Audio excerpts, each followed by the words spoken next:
Bonjour et bienvenue dans Cocorico, l'émission qui résume l'actualité sportive française de la semaine. Dans cette émission, on va revenir sur la semaine qui vient de s'écouler, à savoir du 28 juillet au 3 août. Alors on va parler de beaucoup de choses, Déjà le Tour de France féminin avec une victoire française, c'est exceptionnel. Les championnats du monde de natation parce que l'équipe de France a été monstrueuse. Il y a le Grand Prix de Formule 1 en Hongrie. Il y a le tennis cette semaine et encore cette semaine, donc pendant 2 semaines de tennis au Canada, donc à Montréal et à Toronto. Ou encore les championnats de France d'athlétisme à Talence, ça s'est terminé là ce dimanche, il y a beaucoup de choses à dire. Évidemment il y a plein d'autres sports, vous allez voir de toute façon. Avant ça, n'oublie pas de t'abonner, de liker, de commenter, fais un des trois comme tu veux, mais essaye de faire grandir la chaîne si c'est possible, ça me donne un peu de force, ça fait plaisir. Alors je te remercie d'avance. Alors on reprend l'actualité sportive tout de suite, installe-toi, c'est parti. Rien à dire en football, alors on va parler du match de fou en finale de la Copa América féminine entre le Brésil et la Colombie. On commence sobrement avec un score de 1 partout à la mi-temps. La deuxième mi-temps va être un peu plus folle, avec 4 buts de plus, dont un contre son camp digne d'un gag, mais surtout avec une égalisation à la 96e minute du Brésil, avec un but de malade, reprise de volée à 25 mètres, direction les prolongations, puisque ça fait 3-3, 2 buts en plus vont être inscrits durant cette prolongation, score final 4 partout, donc place au penalty, et la festival de buts, alors c'est vraiment maniqué, soit c'est dégueulasse, soit c'est des buts de fou, après 6 tirs chacun, ça fait 4-4, le Brésil met le but, et la Colombie va rater le dernier, victoire au bout du Brésil, et la Colombie était quand même devant tout le match, mais au final, elle est perdante. Le Master 1000 canadien a démarré en tennis, donc chaque fois les hommes et les femmes changent de site entre Toronto et Montréal. Cette année les hommes sont à Toronto, donc les femmes sont à Québec là.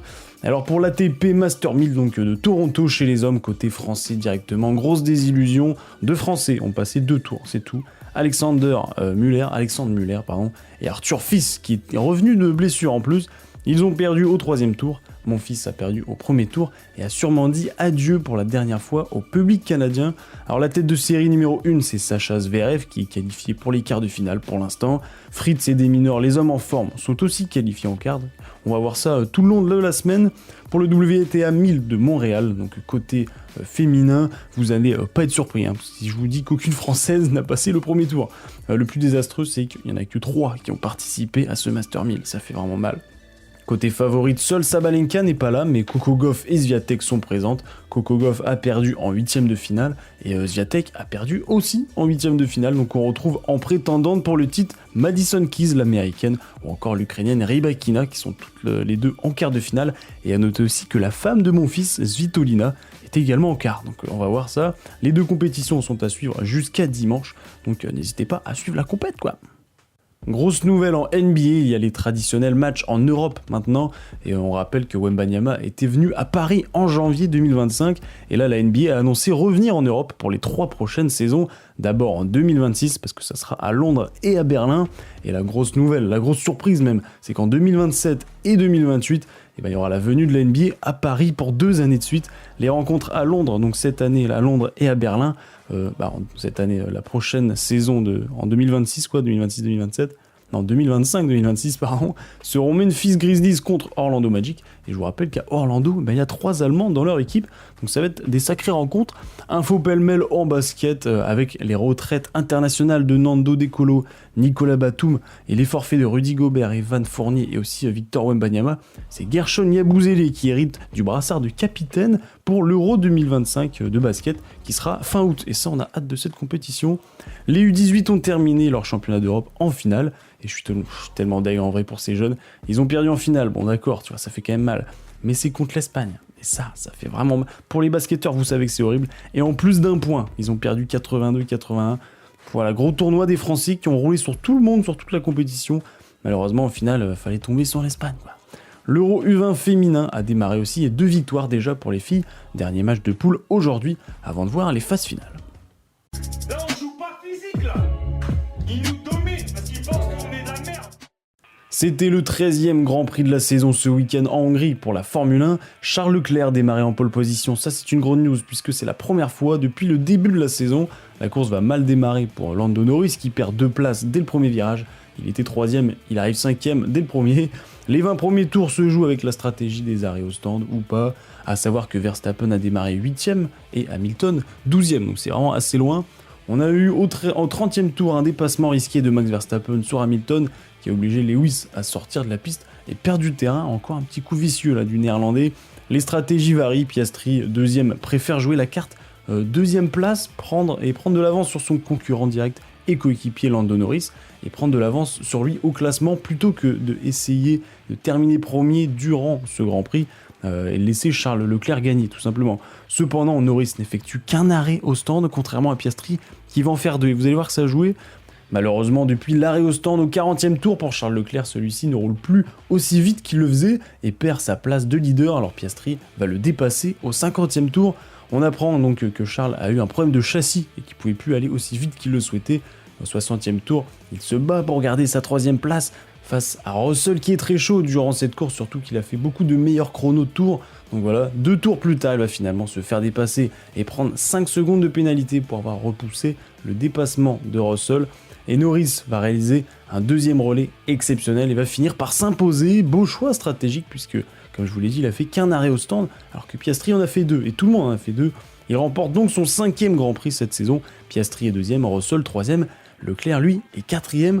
Côté français, Hadjar est 11ème, Ocon 16ème et Gasly, dernier 19ème. Au classement, Piastri est premier avec 284 points, suivi de Norris qui se rapproche, 275. Donc voilà, il n'y a que 9 points d'écart. Verstappen est 3ème, 187 et Russell 172.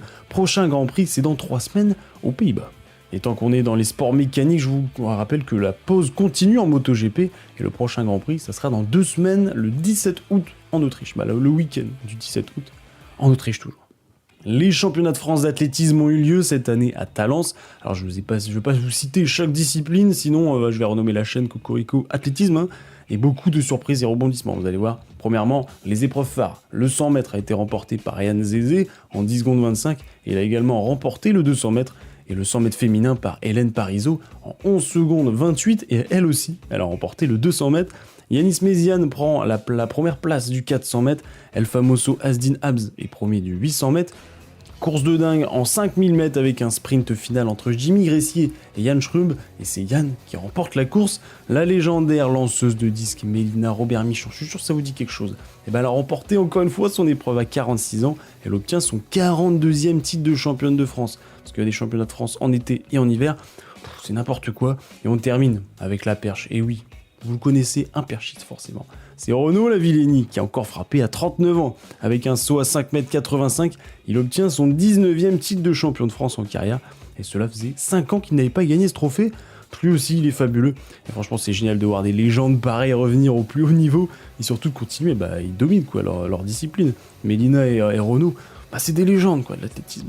Et un record est tombé, c'est en 10 km marche féminin, c'est Clémence Beretta qui a explosé son propre record de quasiment 1 minute, c'est même la meilleure perf mondiale de l'année, ce qui conclut sur ce beau week-end d'athlétisme.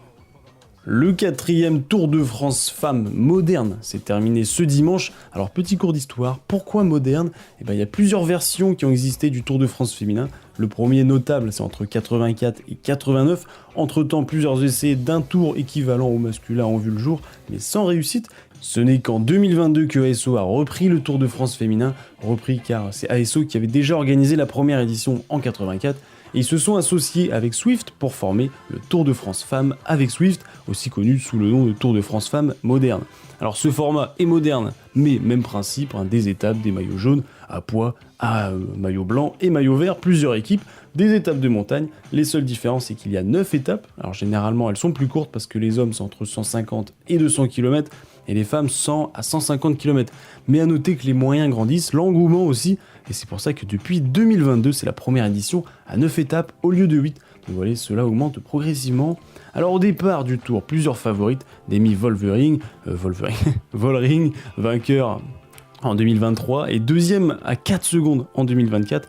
La tenante du titre, attention, ça va être dur, Katarzyna Niewiadoma, je crois que je l'ai bien dit. Et bien évidemment la française Pauline Ferrand-Prévot, la multiple championne de cyclocross VTT et légende de ce sport.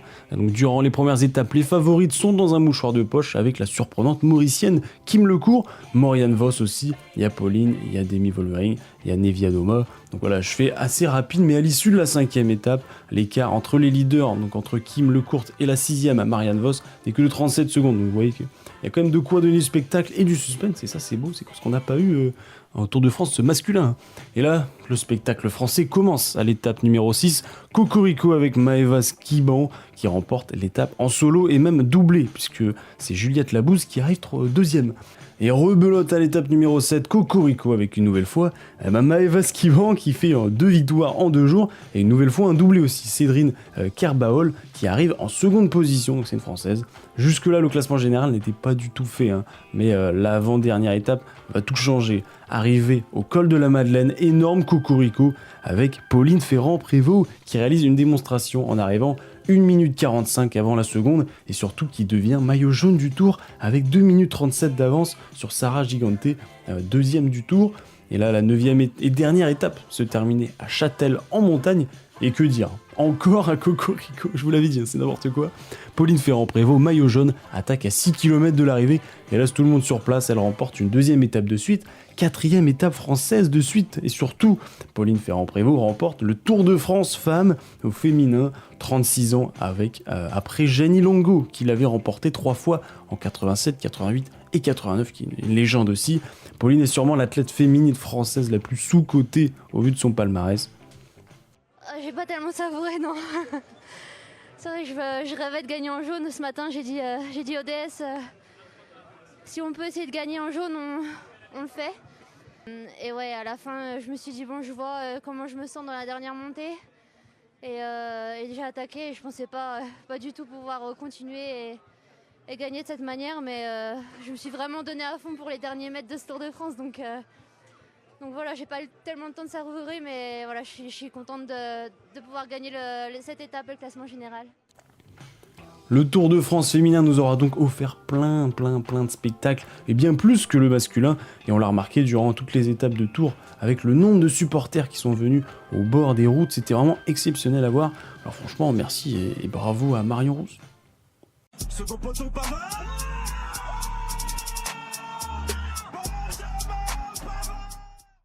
Du 27 juillet au 3 août, on a pu suivre les championnats du monde de natation à Singapour. Alors beaucoup de performances côté français, et on est fiers de l'être. On avait déjà eu un premier Cocorico la semaine dernière avec Maxime Grousset qui a remporté le 50 mètres papillon en battant également le record de France en 22,48, la première médaille d'or. Mais évidemment, on n'est pas arrêté là, on est français quand même. Seul bémol, les médailles remportées proviennent à 95% par les hommes. Vous allez voir pourquoi 95. On commence par les médailles d'or. Maxime, on a remporté une deuxième. La première, je vous l'ai dit, en 50 mètres papillon. Et la deuxième en 100 mètres papillon. Léon Marchand évidemment a dégommé tout le monde, vainqueur aux 200 mètres 4 nages en ayant battu le record du monde en demi-finale. Il est fou ce mec, et vainqueur en 400 mètres 4 nages aussi. Donc voilà, 2 médailles d'or pour Maxime Grousset, 2 médailles d'or pour Léon Marchand. Place à la médaille d'argent en relais avec le 4x100 mètres 4 nages. Johan Endoy-Brouard, Léon Marchand, Maxime Grousset et Yann Le Goff ont formé cette équipe et sont allés chercher la 2e place devant les Américains. Il n'aura rien à se reprocher. Lingo numéro 5. Allez Yann de Quimper, t'es un breton, t'es un guerrier, t'es un menhir. Vas-y garçon, le nageur de Rennes. Derrière, chercher médaille d'argent pour l'équipe de France. Médaille d'argent, 8e médaille, le grand 8 derrière les athlètes de Russie. La France prend une médaille d'argent avec un record de France pulvérisé. Médaille d'argent. Et les médailles de bronze au nombre de 3, 2 pour Johan Endoy-Brouard en 100 mètres et 200 mètres d'eau avec des courses de folie. Et le 4x100 mètres mixte avec Maxime Grousset, Yann Le Goff, Marie Vatel et Beryl Castaldello, la médaille où les femmes ont participé. Donc voilà, ça fait plaisir, c'est les 5%, vous avez compris maintenant. Alors grosse fournée de médailles durant ces championnats du monde, 8 médailles au total, plus que durant les JO de Paris, pour vous dire la performance qu'ils ont réalisée. Alors la France arrive même 3e au classement des nations, après les États-Unis qui en ont eu 29 et l'Australie 20. Donc voilà, c'était quand même exceptionnel. La France était opposée à la Slovénie en quart de finale de la National League de volleyball, alors qu'ils ont dominé la phase de poule en terminant 3e. Jeudi, les Bleus ont affronté la Slovénie, et malheureusement, grosse défaite 3-1 pour la Slovénie, et nos tenants du titre français ne vont pas récidiver. On termine par la meilleure partie, les infos rapides. Se sont tenus les championnats du monde d'escrime. Alors plusieurs médailles, la première en or pour l'équipe de France féminine d'épée, en or aussi pour l'équipe de France homme de sabre, argent pour l'équipe de France féminine de fleuret, médaille d'argent aussi pour Pauline Ranvier en fleuret, médaille d'argent pour Jean-Philippe Patrice en sabre, et pour terminer une médaille de bronze pour Maxime Poty en fleuret. Une nouvelle compétition va avoir le jour en rugby et c'est la Nation League. Après le football et le volleyball, c'est le rugby. En effet, le rugby attire de plus en plus l'attention, comme le football, mais le calendrier va devenir catastrophe, je pense. Pour cette compétition, ils vont enlever des matchs pour l'ajouter. Donc 2 groupes dans cette Ligue des Nations, le Nord et le Sud. Dans le Nord, il y a la France qui sera entourée des 5 nations qui composent le tournoi des 6 nations. Donc au moins, on ne sera pas perdu. La compétition va démarrer en 2026 et va remplacer les matchs amicaux d'hiver et d'été. Info très surprenante, l'Euro masculin 2024 a généré 1,2 milliard de profits. En comparaison, l'Euro féminin qui s'est terminé la semaine dernière, il me semble, ou il y a 2 semaines, n'a généré aucun profit. Pire, les organisateurs ont perdu 25 millions d'euros. Alors voilà, de quoi se poser des questions au niveau des salaires des hommes, c'est ça? Au niveau des salaires dans le sport. Il faut d'abord aller voir les matchs féminins, donner de l'engouement, parce que sinon ça va jamais marcher. La nouvelle campagne Nike vient de sortir, mais elle est très très belle. 3 égéries sportives françaises sur la même photo. Kylian Mbappé, Léon Marchand et Victor Wembanyama. Elle est exceptionnelle, je vous invite à aller voir la photo ou alors attendre mercredi pour la vidéo YouTube. Alors que la MotoGP est en pause pendant 1 mois, Johan Zarco, le français, n'arrête pas pour autant. Le français a même trouvé le temps de remporter un nouveau trophée. En effet, il a remporté ce week-end les 8 heures de Suzuka. Donc c'est au Japon, lui qui était tenant du titre déjà, il repart avec une année en plus de domination. Arthur Pilar est devenu champion du monde de BMX Race, donc c'est son premier titre mondial, alors bravo à lui. Et c'est officiel, le joueur de foot sud-coréen Heung-min Son quitte Tottenham après 10 ans et il va rejoindre Los Angeles FC en MLS aux États-Unis. Before we start the press conference, I just want to share the information that I decided to leave this club in this summer. So, 10 years is a lot of time when we're thinking about it. So, I came to North London as a kid, 23 years old, very young age. Young boy came to London who even didn't speak English. So, and leaving this club as a grown man felt like it was my home. So, but yeah, it was one of the toughest decisions I ever made. Je crois qu'après avoir vu ça, on peut mourir tranquille, enfin le plus tard possible, mais on peut. Ah, c'est superbe. Quel pied, ah quel pied. Oh putain. Oh là là là là. Cocorico épisode 86 c'est maintenant terminé, j'espère qu'il vous a plu. Cette semaine au programme, pas grand chose, il y a la France contre le Monténégro en match amical de basket, donc c'est aujourd'hui, ce lundi soir, parce que l'Euro de basket arrive en fin août. Il y a aussi le Master 1000 de Toronto et de Montréal en tennis. Alors pour l'instant, le programme n'a que 2 affiches, c'est que le basket et le tennis. Je vous tiendrai au courant sur Instagram, vous pouvez suivre sur Instagram si vous voulez les nouvelles, parce qu'à chaque fois je mets le programme de la semaine ou le programme du week-end, donc pour les sports principaux. Donc on verra, et je vous tiendrai au courant de toute façon. Là vous avez déjà ça, c'est déjà beau, mais justement, s'il n'y a pas beaucoup de sport, vous pouvez en profiter pour vous faire du sport. Et oui, la belle transition. Vous l'avez pas venir celle-là. En tout cas, je vous souhaite une bonne journée, une bonne soirée, une bonne ce que vous voulez, une bonne semaine sportive aussi. À la semaine prochaine. Au revoir. Tu veux dire Cocorico? Après, Dani, Oui. il a connu. Cocorico.